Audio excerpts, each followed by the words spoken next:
Greetings, everyone, and welcome to a truly special online event today. It's called Understanding the Thoughts and Needs of Animals. Communicate with the animal kingdom through sacred relationship, empathy, and respect. My name is Stephen Dyna. I'm the founder and president of the Shift Network, and I'm thrilled to be on a journey of really recalibrating our relationships with the animal kingdom. There's so much depth of wisdom and connection and communication that's possible. And one of the people who's been really leading the way in this field is our featured faculty here today. Her name is Pea Horsley. She's an animal communicator. She was featured in our recent Animal Communication Summit that was very well received. And we're very excited to have her back to talk about some of the deeper dimensions of this relationship and creating rapport and kinship. And it's going to lead actually into a new possibility for you to explore deeper that we'll share more about towards the end of the hour with a new course called Sacred Kinship with the Animal Kingdom. So more to come if you like what you hear today. And before we bring P on, I just want to say that how important I think this is, not just for us personally, but really for the world, that we move out of a sort of a domination paradigm into a really respectful, collaborative paradigm of relating to other sentient beings. And when we do that, whole worlds can open up in really beautiful ways. So animal communication is really at the foundation of a larger paradigm shift. So P, thank you so much for joining us here today to help elaborate this and take us deeper. Oh, it's a great pleasure to be here. Thank you. Great. Well, I always like to start with a little bit of personal backstory and what propelled you on this path to really focus on animal communication and kinship. Well, it was actually when I adopted my first dog. I'd always been a cat lover, and I adopted a dog from rescue. My partner was really keen to have a dog. And when he arrived, I felt that he was sad. And I thought, oh, I wonder why he's sad. What am I doing wrong? I know cats, I don't know dogs. And then this email went out inviting me to an animal communication workshop from the animal rescue home. And I thought, that must be just reading dogs' body language. But, if it's going to help me and my dog, then I'm going to go. So I turned up and, oh my goodness, straight away, we were being told these Dr. Dolittle stories. And there were, 20 of us sitting in a circle and like 19 people were crying. And then there was me. Oh my goodness. I didn't believe a word of it.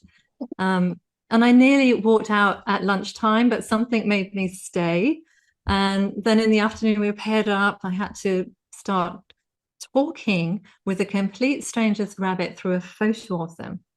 So everybody is, heads down, focused, doing whatever. And there's me holding this photo of a rabbit going, oh my goodness, and in my mind, I'm meant to talk to you, but you're just a rabbit. And you're not even a real rabbit. You're a photograph of a rabbit.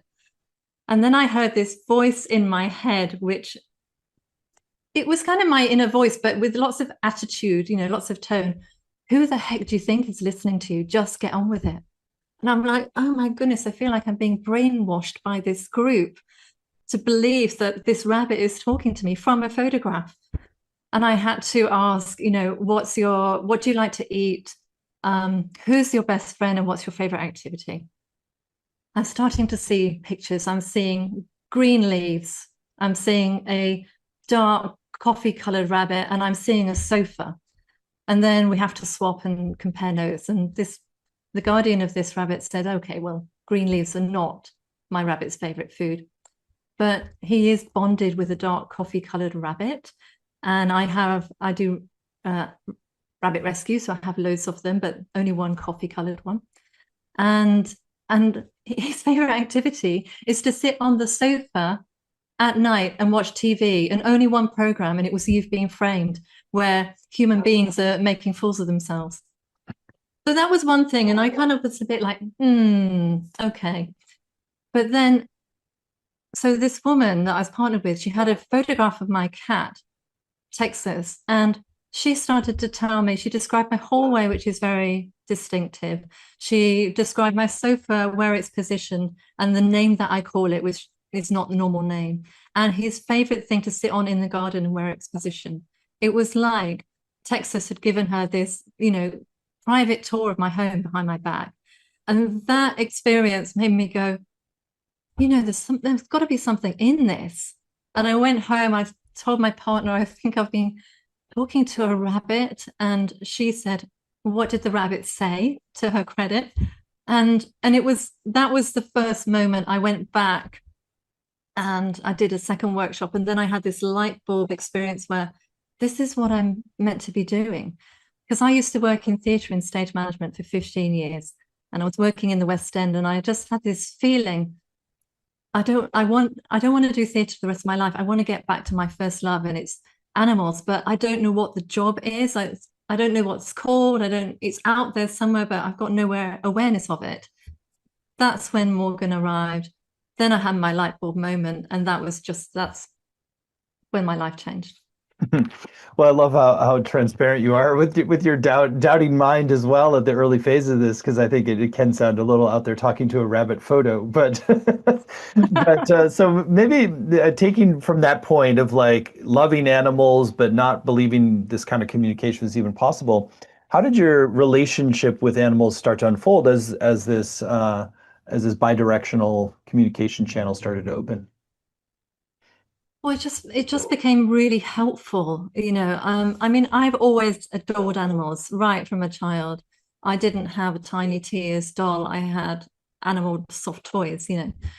And when I started to communicate with them, I was able to understand, you know, what they're thinking, what they're feeling, what they don't like. Um, if they're sad, how to make them happy, because I'm asking them directly and they're telling me. And one of my strengths I realized, and it's because I used to be a theatre stage management, where you're just listening all the time. You're listening in rehearsal, you're listening on the side of the stage for the director or one of the members of the creative team to tell you what to do.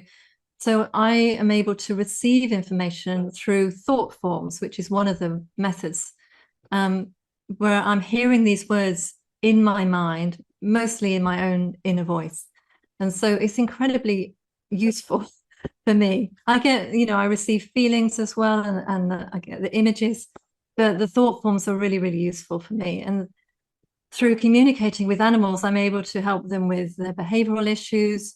I track missing animals. I've found a dog, a number of animals in Australia. You know, it's the other side of the world from me.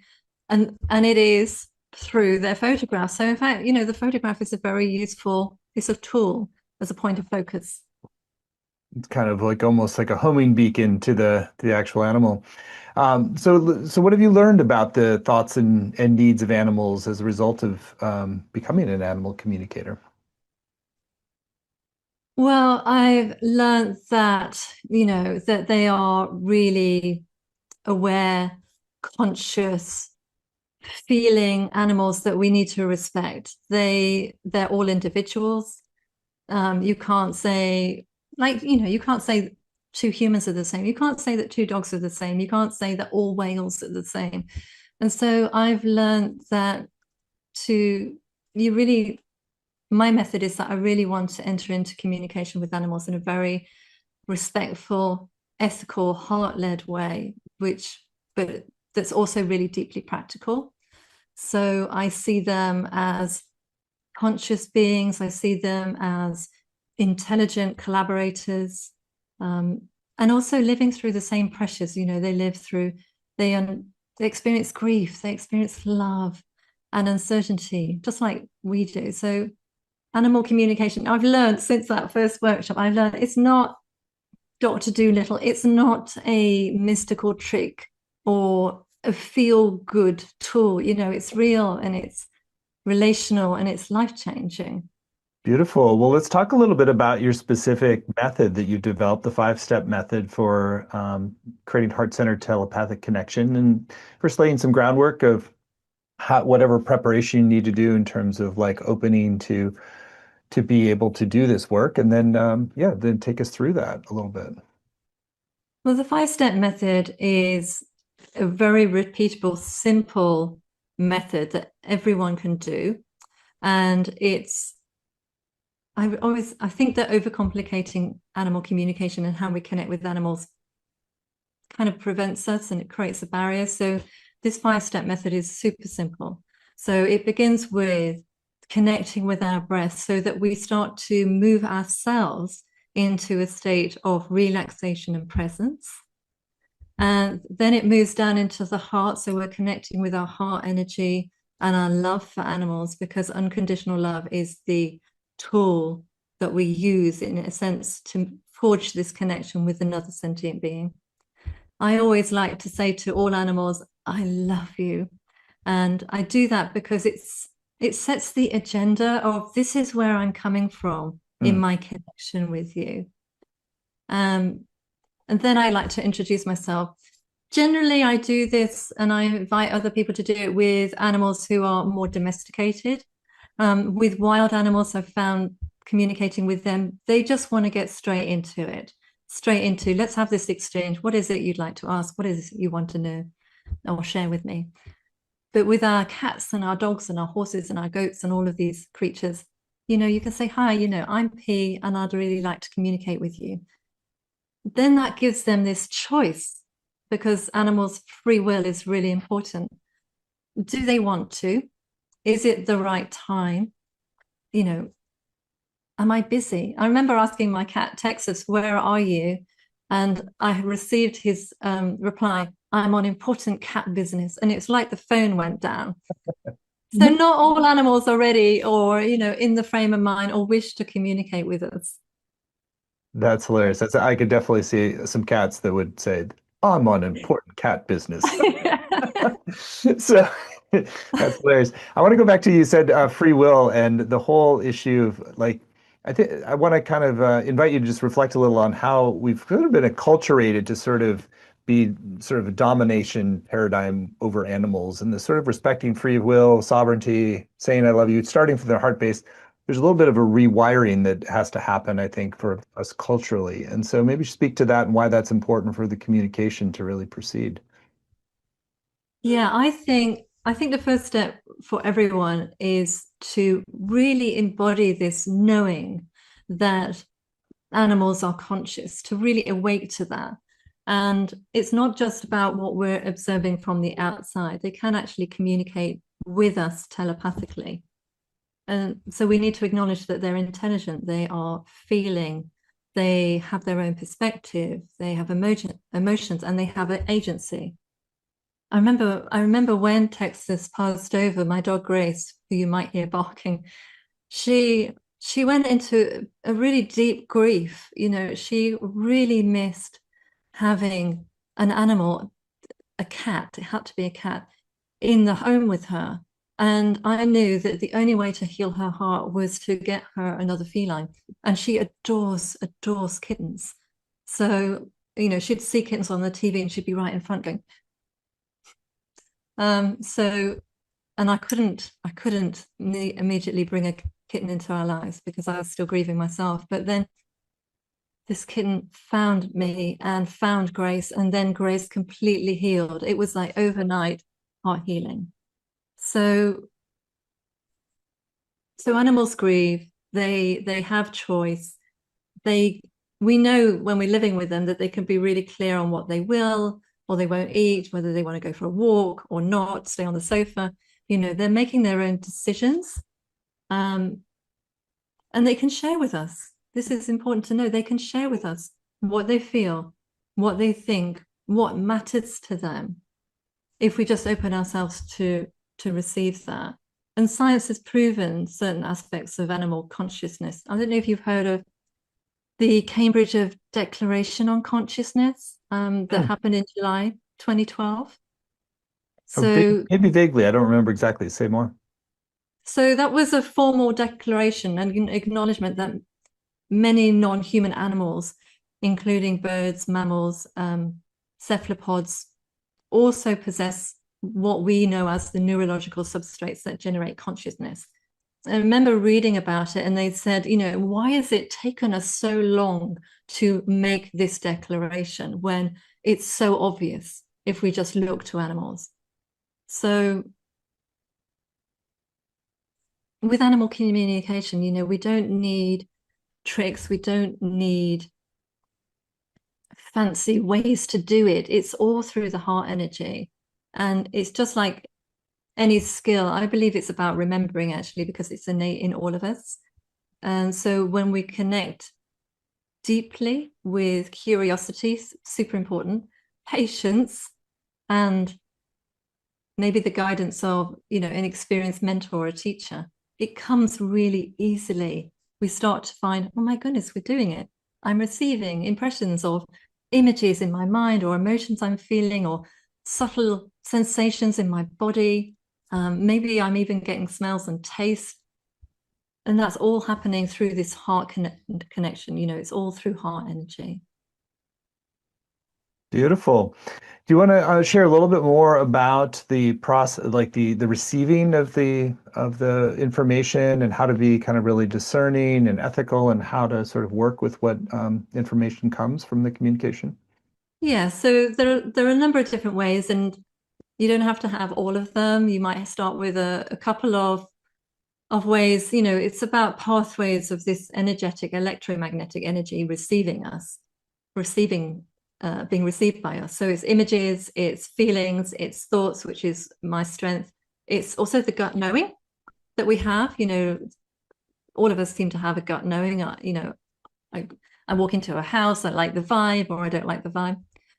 Smells and tastes. So we might see people that dream often are able to see images. So you might see images, like even videos, they can be stills, but they can be videos with your mind's eye.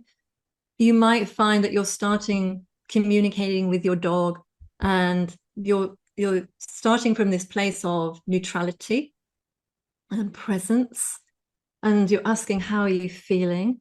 And then your emotions changes to, either great joy or sadness or frustration or confusion. And that's the communication from the animal that you're receiving, because it's different to the state that you were in. And then the physical sensations. So you might ask an animal, are you in pain anywhere? How are you feeling in your body? And again, from that place of neutrality and presence, you then start feeling like, oh, I've got a sore wrist. And then you find out that your animal also has a sore wrist on the right front leg. Or you might have tummy ache or a headache. A lot of animals have headaches because of the food they eat. Is so processed. And so from not having that headache, you suddenly get in this headache. I mean, the good thing is to know that whatever you're receiving from your animal, you're not taking it on. It's energy that you're receiving for a moment, and then it's passing on. It's traveling through you. And then the smells and this taste. I remember I didn't have any smell ability at all, and then it kind of just got switched on when I was in a traffic jam in my car, windows up. I was like, oh my goodness, a really strong smell of smoking.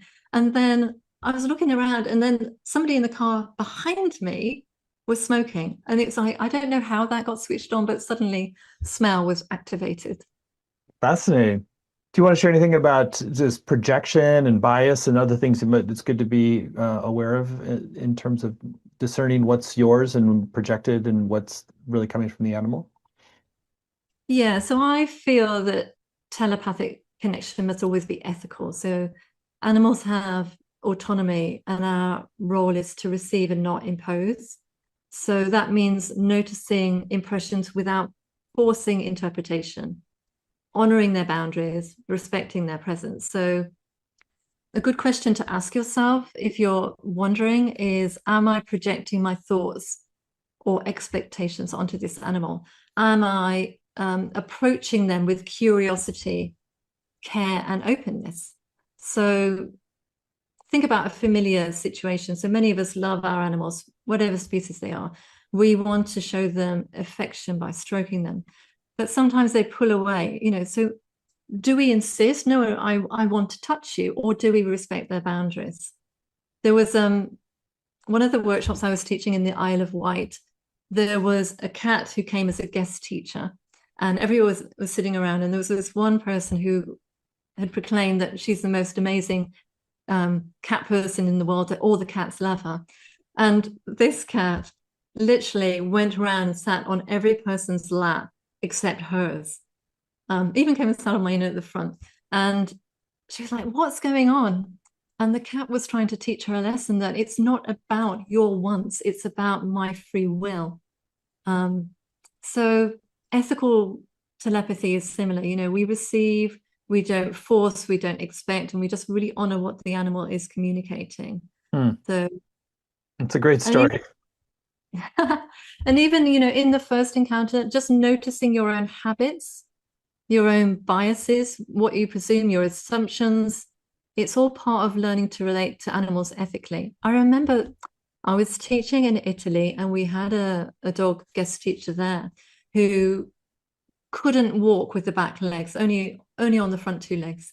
And this wonderful little dog had got a nappy on, came into the room, and everybody went, oh, they felt really sorry and they projected that onto this dog. And then they started communicating with him. And then they realized this dog did not care less about wearing a nappy and absolutely loved life and just scooted himself around the room and just brought the whole energy and vibe of the room up with his joy and his enthusiasm for life. And it's just a reminder, we mustn't judge an animal by the cover. We must be so open and not bring our assumptions and projections and biases to the communications. So what I also think is that the incredible part of it is that listening ethically, it doesn't just change your relationship with the animal, it changes how you live. So it changes how you make decisions, how you relate to the world around you. I can't tell you how much I've changed since I started talking with animals. Hmm. That's really fascinating. Well, there's one other question I wanted to ask before we do a bit of an experiential, and that's a little bit about how we can actually, so once we've established this rapport, respect for boundaries, all that, to really actually invite animals' feedback on our lives, decision making, that in a way that actually really adds value, so they become not just allies, but actually kind of advisors in certain ways too. I think the way that we ask them is that we have to come from the right state, which is why the method is so practical and important. We have to change ourselves before we begin the communication. So we have to relax. Just imagine a human being coming at you going, I need to know this, I need to know that. I don't want you to do this. So when we come from a relaxed state of presence and out of curiosity, we don't tell a cat to stop peeing on our pillow. What we need to ask is why. There has to be that why you're doing it. Because it might be, yeah, because they're really, unhappy with you. But the other reason might be because they've got pain. Maybe they've got an infection. So if you ask the why, then you can understand and help them and help the situation. So before we practice though, Stephen, what I'd love to do is just gently expand on awareness beyond animals that we know personally. Yeah, let's So do that. yeah, so considering the wild or marginalized animals, and I'm talking about those that are hunted, exploited for tourism, used in experiments, displaced from habitats, affected by our human activity. So what I have found that there are many teachers that avoid this reality. They want to give the feel-good version of animal communication. It's the kind of bit like spiritual greenwashing, really. It's animal communication washing. But I want to say that animals live lives that are complex, and sometimes they're difficult. And when we're communicating with them, when we're listening to them and bearing witness to their truth ethically and compassionately, that really helps them. They want to be heard. They want to be witnessed. Their lives, they don't happen in a void. And just as we feel better if, we've got a friend that we can talk to about our struggles in our life and things that aren't going the way we want them to, other animals can feel this too, that it's really, really helpful. And just by being present and listening can have a huge, huge effect on them. Things like, what would it feel like if we could connect and communicate with Cecil, the lion, and Harambe, the gorilla, to ask them how they feel? What would they like to communicate to humanity? I don't know. Do you remember Cecil the lion? He was shot by an American dentist. The vaguest memory, yeah, but Yeah. say more. Well, I'm going to really expand on this because I've communicated with him, and it's really fascinating what he wanted us to know. And I'm going to go into that. And also Harambe, who the most amazing gorilla was shot by Cincinnati Zoo Hmm. after a 3-year-old child fell into the enclosure. And Hmm. I communicated with him too. And I just want to, invite everyone to think about how important it is to ask animals about their personal experiences, not just the ones that we're sharing our lives with. That's a great place to start. But then we can expand it out to the whole animal kingdom. I know that Jane Goodall said that she looked at the video and she was saying it looked like Harambe was trying to protect the child. And that's what Harambe said to me. And he went into such a really moving and deep and profound communication that I will share during my course. But what about, if we live near wildlife or deer or coyotes or possums, just imagine communicating with them for a more profound exchange, or a hurt animal that you might want to help. I picked up a pigeon that had pox and was asking, who are you? What do you want me to call you? How can I help you? There was a deceased fox on the road, and I asked, how can I honor your body? Where would you like me to lay your body to rest? And so you then could start receiving this information. And just by laying the body of a deceased animal that's killed on the road somewhere that they like, somewhere in nature with trees, it's really helpful for their soul moving on. But it's so exciting. What about communicating with animals, like elephants, and say, how do you connect with these ancient pathways that you migrate?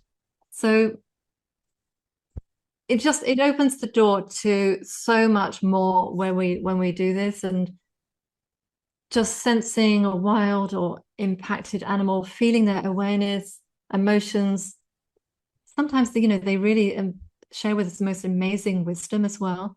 This can really deepen our empathy. It can really shape how we live, how we act, how we relate. And we just have to remember it's not about controlling or fixing. We receive to witness, to learn, and then we can help, we can heal, we can listen.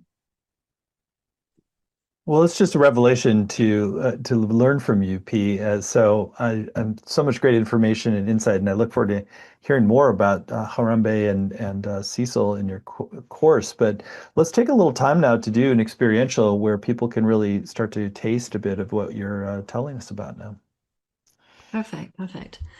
Okay, so now we've explored awakening to animal consciousness, heart-led connection, ethical listening, awareness of wild and marginalized animals. I think it's time to open fully to a practice. And I'm going to lead you through the 5-step method into a communication practice with an animal that you love.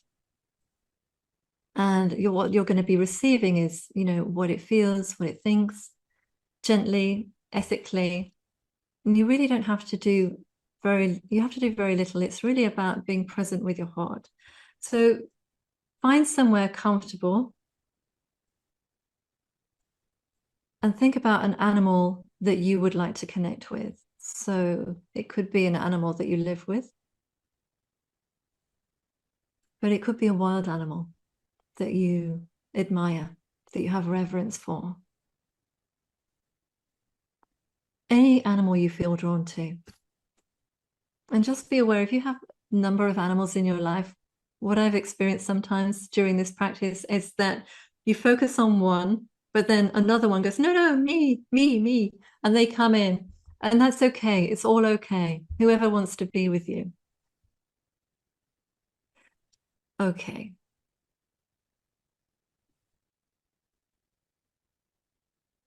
So relax your body and close your eyes. And hold the focus of the animal you wish to connect with right in front of you. If you can, picture them in your mind's eye.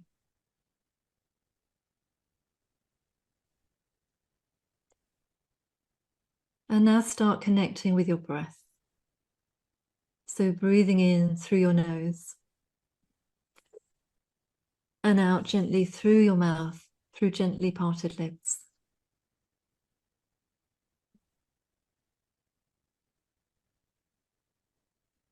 Breathing in through your nose,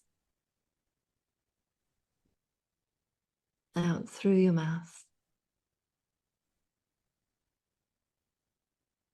And continue breathing in this circular motion. Breathing in and relaxing on the out breath. Breathing in, breathing out and relaxing deeper. And continue with your breathing, but take your focus now down to your heart. And you might like to rest your left hand over your heart to bring your focus there. And we're going to anchor in the heart. So think of the love that you have for this animal. Why is it that you love them?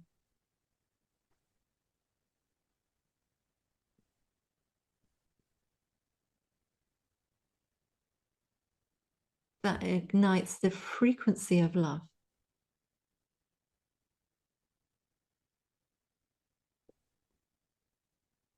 And just soften into your heart space, feeling this beautiful love for this animal.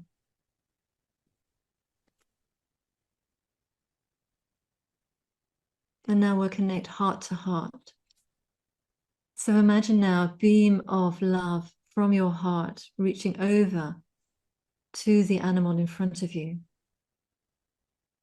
And you can visualize it as light, pink light, green light, gold light, any color that resonates with you in this moment. And trust that this love from your heart is extending out to them and reaching them. And you can visualize and hold the intention that it reaches their heart.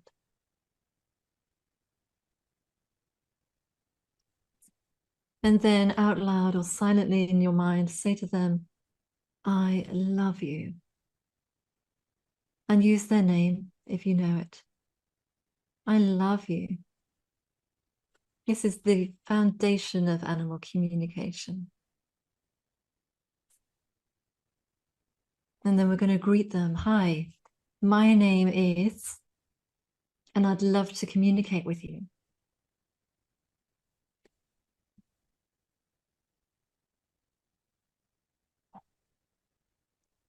And let's start with gratitude. Thank you so much for being here and open to communicating with me.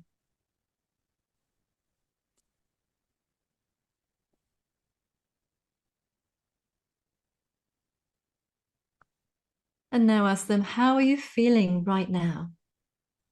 Again, you can say it out loud or silently in your mind, and then wait to receive a response and accept the very first thing that comes to you.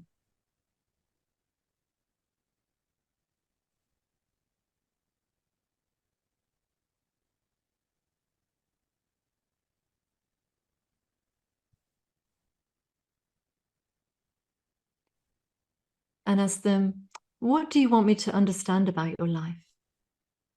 What do you want me to understand about your life?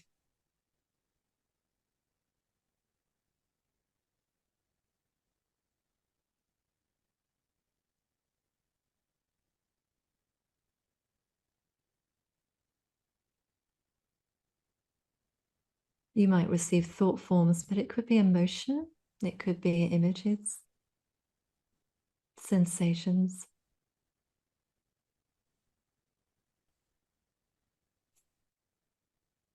And then finally ask them, do you have a message for me or for humanity? Do you have a message for me or humanity?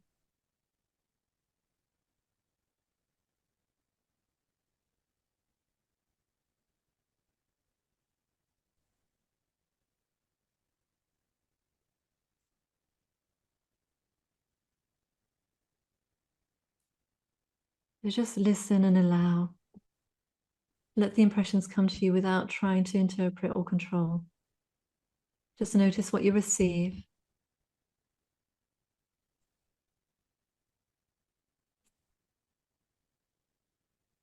And now we'll do the ritual of disconnection. So please thank this wonderful animal that you've connected and communicated with.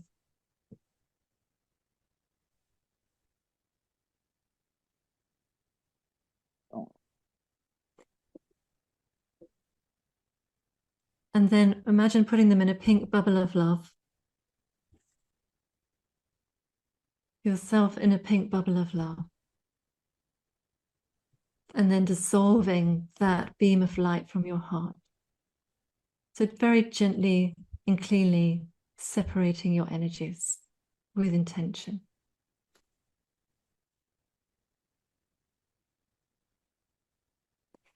And when you feel ready, gently bring yourself back, your awareness to where you are.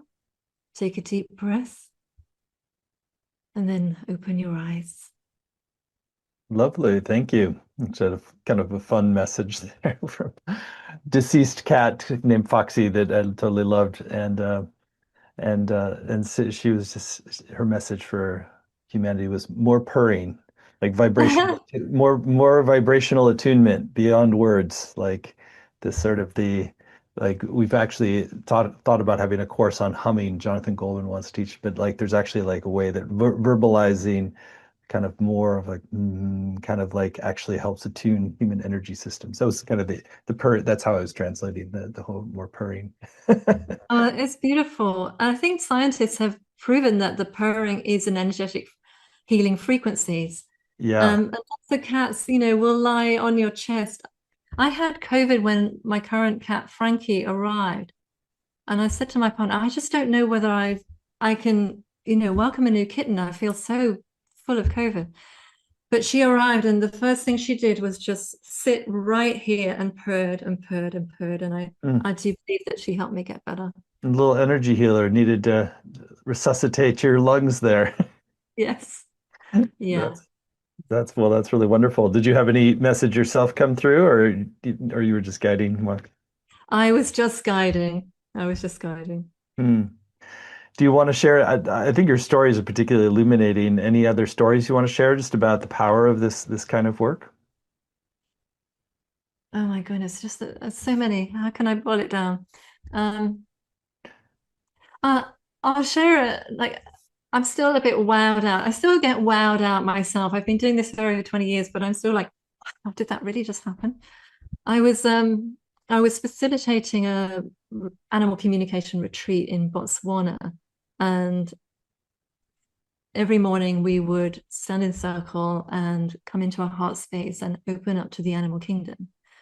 And there was this one morning in Samburu where I suddenly felt and saw this huge lion face right in front of me. And it was like, oh, so strong. Like, and then he started speaking to me, and he reminded me. And as he spoke, I then relayed that out to everybody in the circle. And he reminded me, why you're here. You're here to enter into deep, profound communication with us. You want to know who we are. You're curious to know who we are. And he advised us, when you meet me, put your phones down, look into my eyes. And it was, he carried on talking, and there was more to it, but it's like, oh my goodness, okay, thank you. And myself saw his face, and a gentleman in the group also saw his face. And we were going to the Marabou Pan, and then the guide got this phone call to say, you won't believe it, there's this huge male lion that's just turned up. Do you want to go and see him? So we're like, yes, please. And so we drove to where everyone knew he was. And I mean, it was like the Lion King, Stephen. There's trees here and there are trees here. And on the plain, there were three giraffes looking into the trees. I was like, he must be there. And then they started to walk away, and then out and just play the Lion King music. Out of the corner, this lion walked, and he didn't follow the giraffes. He didn't go the other way. He came directly to us. And he walked directly to us, and nobody had their phones up, and we all just looked him in the eyes. And it was the most incredible experience. And he was exactly the lion that I saw and John saw in our group. And then we went and we saw him again, and he gave us all personal messages, and he looked into every single person in the jeep. It was incredible. Wow. That's an amazing story. And also just it speaks to the power once the energetics shift by this communication that it opens up a different level of potential kinds of relationship too. That's really cool. Well, P, it's really revelatory talking to you, and I want to spend some time now talking about how people can go further and really make this practice of animal communication deeper and more real for everyone. So, we're very blessed. P has agreed to teach a brand new program for Shift. It's called Sacred Kinship with the Animal Kingdom. Develop intuitive, heart-led communication for mutually profound, respectful, and empathic relationships. You can find it at the URL sacredanimalcourse.com, sacredanimalcourse.com. It's a 7-week program. You don't have to have an established practice of animal communication. This is really just if you're intuitively drawn that you want to open that or deepen that. So, P, I'd love for you to share in your own words about what people will come away from the 7 weeks with you and then we'll go through the modules. By the end of the 7 weeks, I feel that you'll not only have this experience, this profound shift in how you relate to animals, but it's going to change how you show up in the world.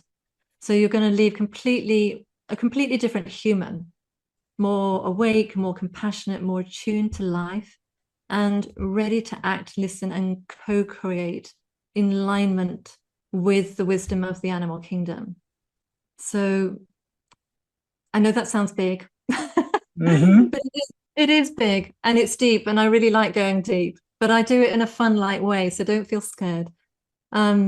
Most importantly, I think you're going to learn how to communicate with animals directly for guidance and insight. So you're going to be receiving wisdom from so many different species, including your own if you have animals.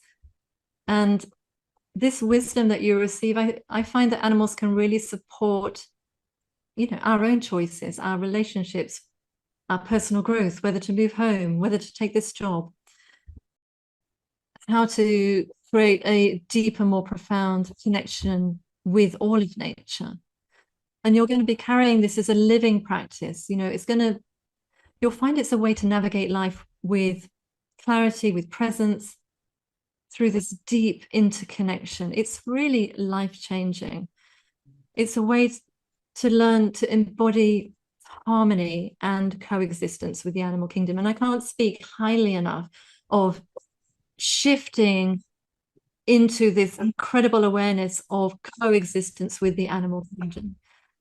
I feel like this course, I think it's for anyone, whether you're starting from, I've never even heard of animal communication to, oh, I'm a professional, or, I think it really is for those people that feel called, to deepen their heart, to really attune your senses, to walk more consciously and more of a compassionate path with the animals and the world around you in a way of service.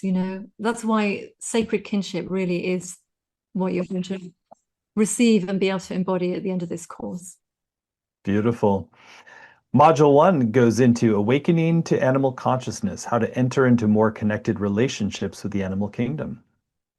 Yeah, and in module 1, I will lead you into, that's kind of like the beginner's step. So I'm going to invite you in very gently. We're going to be doing a deep relaxation technique. We're going to be looking at the 5-step method again. And we're going to be looking at openness rather than ability. And we're going to ground all of that in science. So by the end of that, you're going to be able to open your heart and your mind to animals inner lives. So you're going to practice a relaxation technique that you'll be able to use before every communication that you want to do with an animal.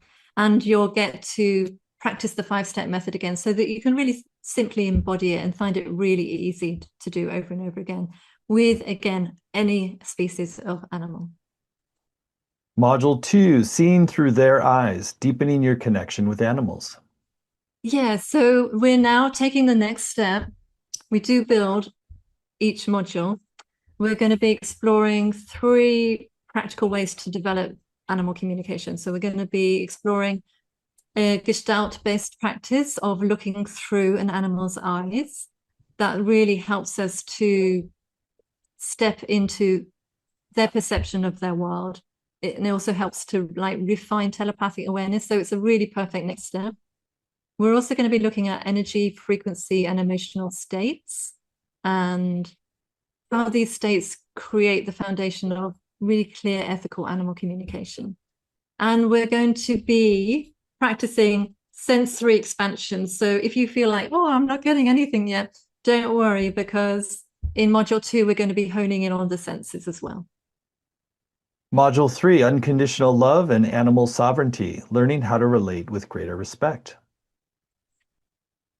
This one is, I love this module. It's really about exploring bias and preconceptions and noticing how our human preferences, like animal size, their cuteness, or how familiar we are with them can shape our love and our connection. So we will be looking at consent, free will, autonomy, and sovereignty in animals, and approaching all species as equals rather than hierarchically. So I'm going to be breaking all that down of human-centric thinking. And of course, just to mention, very important, there is a communication practice every single week. So we're going to be building and practicing your communication every week as we go on. Module 4, relating with respect, exploring how ethics can help you cultivate deeper relationships with animals. This week, I'm going to be teaching how to hold space for animals without being overwhelmed by our human emotions. So sometimes it's hard to hear what animals have to share, but by practicing a way to hold space with neutrality and presence, it helps us to really hear the deeper messages. So we're going to be looking at ethical dimensions of the human-animal relationships, exploring power, consent, agency, and not just with our own animals. It's going to be domestic, but it's also going to be the farmed, captive, and wild animals as well. So in that module, I will be sharing with you the story of Cecil the lion and what he communicated, and also Harambe the gorilla. And I'm also going to be sharing with you about Karma the cow as well. So these all, they all inspire consciousness, heart-led engagement with the web of life. Super important module. Module 5, honoring animal lives and transitions, understanding how other species grieve so you can hold space with compassion. Yeah, we're going to be looking at different kinds of deaths. So peaceful transitions, sudden loss, traumatic endings, and also consider how humans can ethically honor animals through these experiences. I'm going to give you real life examples as well. And we're going to be looking at reframing death as a natural movement with life. In fact, I have something I just want to share with you. I had a communication with a dog who said, death is reincarnation back to spirit. It is not over, it is lighter. I just absolutely love that. It's about grief, it's about suffering, it's about death, but don't worry, I'm going to hold you very gently as we explore all of these subjects. Module 6, from grief to action, being able to support yourself, other animals, and the planet. Yes, in this module, I'm going to be inviting you to witness how animals experience collective losses caused by humans.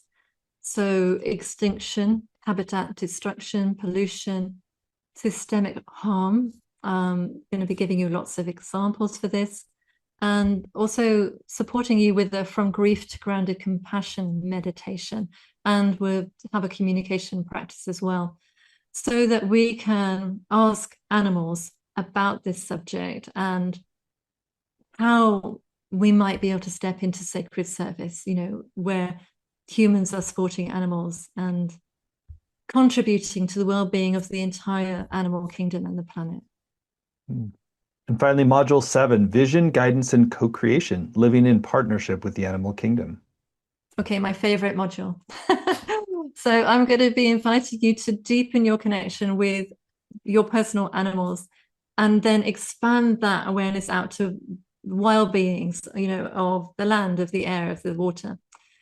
And we're going to be doing a visioning exercise, and we're going to be doing it in communication so that together with the animals, we can vision a new world, a more beautiful, harmonious, kind world together.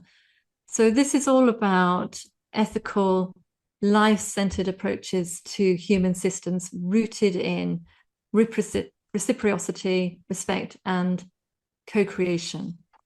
So, by the end of the course, you're going to have such a massive overview of animals, the animal kingdom, sovereignty, and coexistence. I'm hoping that, and this is my wish, that you're going to be leaving empowered, heart led, joyfully aligned with the web of life with so many tools so that you can communicate with any animals that you wish and step into sacred service if you wish to do so.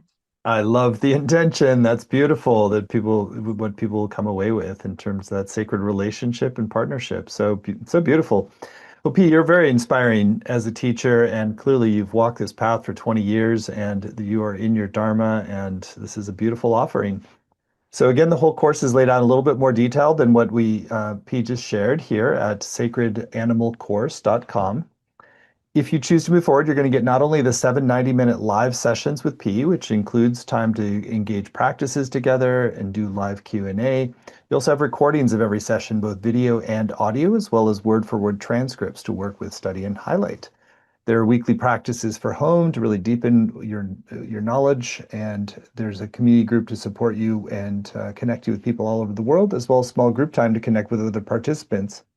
And on the page, you also see a number of extra bonuses, each of which is designed to enhance your journey. Pete has done an MP3 meditation. It's called Interspecies and Planetary Healing Meditation. Want to share more about that, Pete? Well, it is what it says on the tin. It's deep and it's big healing for all species and the planet. And Beautiful. I've had a lot of feedback that it's really, really moving. So I hope that everybody loves it. Great. Then there's a second bonus. It's a PDF workbook that P's created. It's called Deepening Your Connection with Animals. Anything you want to share about that? That's a really practical workbook that's going to give you sort of step-by-step bullet points. This is how you can develop animal communication. Great. And then so that's the second bonus. And then finally there's a third bonus that's available just for those who sign up by midnight tonight. This is our way to give you a little extra encouragement to sign up right away and really take the time to tune in and get a sense of this is the right next step for you.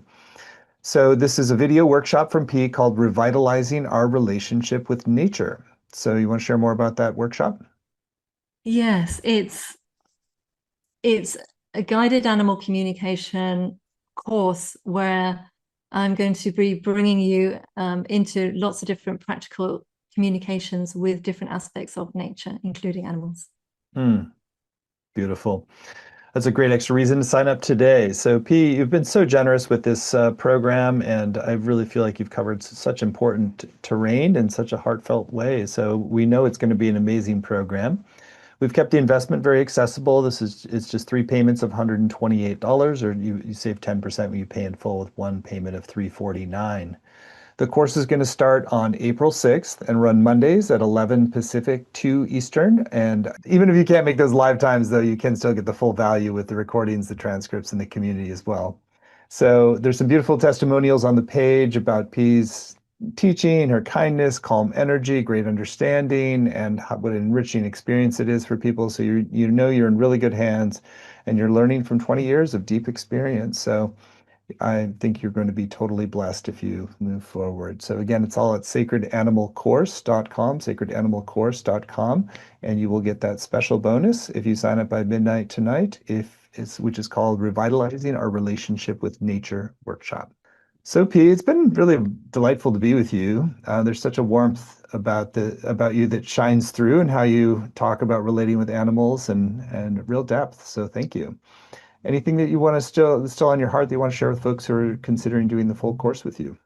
Well, I want to thank everyone for being present. And yes, I really do hope that you will choose to go deeper with this course with me, um, to learn to journey with heart, receive this guidance from the amazing animals, to really learn about their inner lives, and to co-create a vision with the animals for the planet. So it's such a big course, but I'm going to hold it so gently and take you through the course one step at a time. I really, really do hope that you're going to join me for that. Beautiful. Well, thank you so much, P, and thank you all for joining. And again, all the details for P's course are at sacredanimalcourse.com, and you're warmly welcome to join. You'll get the special workshop, and you sign up by midnight tonight. So thank you so much. Thank you. Thank you so much. Much love, everyone.